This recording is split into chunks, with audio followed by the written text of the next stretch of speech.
हुई है राजेंद्र नगर मामले में और आगे क्या कुछ हो रहा है सर? ये बहुत दुर्भाग्यपूर्ण घटना है। सर सामने इसमें सर सामने देखिए। हमने 2-3 फ्रंट्स पे काम किया है जी।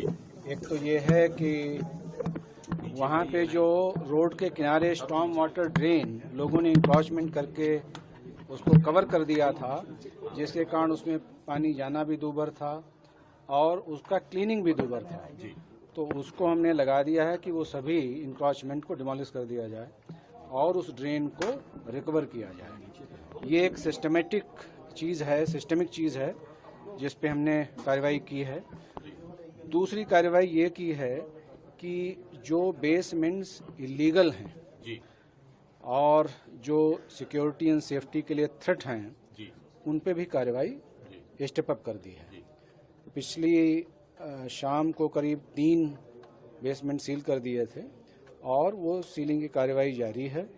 और कोचिंग इंस्टीट्यूट ऐसे यही नहीं था, हमें ये पता चला है कई जगह ऐसा है जहाँ पे बेसमेंट या तो कम्प्लीटली इलीगल है या बेसमेंट किसी दूसरे पर्पज़ के लिए है, लेकिन उसको कोचिंग के हैसियत से यूज़ कर रहे हैं बच्चों के लिए, तो उनके खिलाफ हम एक्शन ले रहे हैं।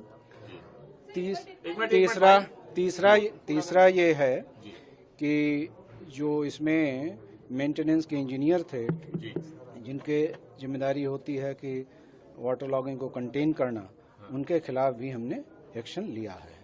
जेई था उसको टर्मिनेट कर दिया है और जो एई थे उसको हमने सस्पेंड कर दिया है। सर की क्या सिचुएशन है सर? उसको लेकर अलग-अलग डेटा आ रहा है।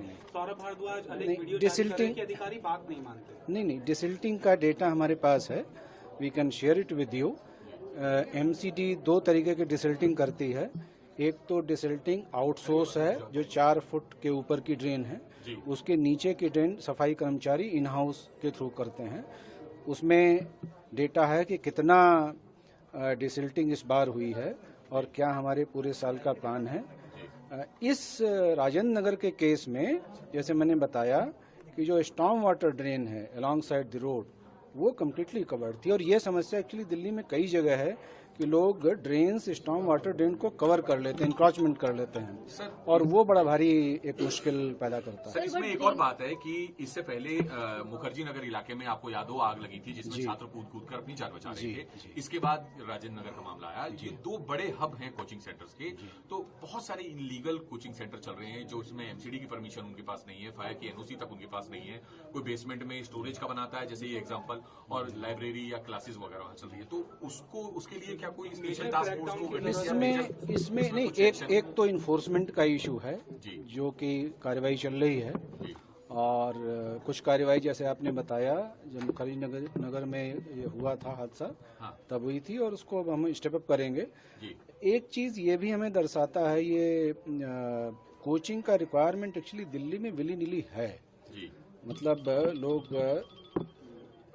दूसरे क्षेत्रों से आकर के यहाँ आकर पढ़ते हैं बच्चे, और मतलब कई जगह है, मुखर्जी नगर है, यहाँ है, आईआईटी दिल्ली के पास है, दूसरी जगह भी हो सकता है। तो एक शायद ये भी करने की जरूरत है कहीं कुछ स्पेस ऐसा हो जहाँ पे कोचिंग सेंटर लोग खोल सकें फॉर्मली, लीगली, और जहाँ पे सभी सुविधाएं हों, वो भी एक जरूरी है। वो भी एक मतलब सिटी का रिक्वायरमेंट है ताकि इलीगलिटी जो हो रही है उसकी बजाय लोग लीगल काम करें और ठीक तरीके से करें। एक और बात, क्या कुछ ऐसा अभियान वगैरह भी चलाया जाएगा जहाँ कोचिंग सेंटर्स हैं बड़े या छोटे या बड़ी संख्या में, छोटी संख्या में, वहाँ का उनकी एक बार दोबारा से जो है तमाम डॉक्यूमेंट्स और तमाम जो चीजों को वेरिफिकेशन करेंगे, जहाँ बेसमेंट इलीगल हैं उनके खिलाफ कार्रवाई करेंगे। Thank you.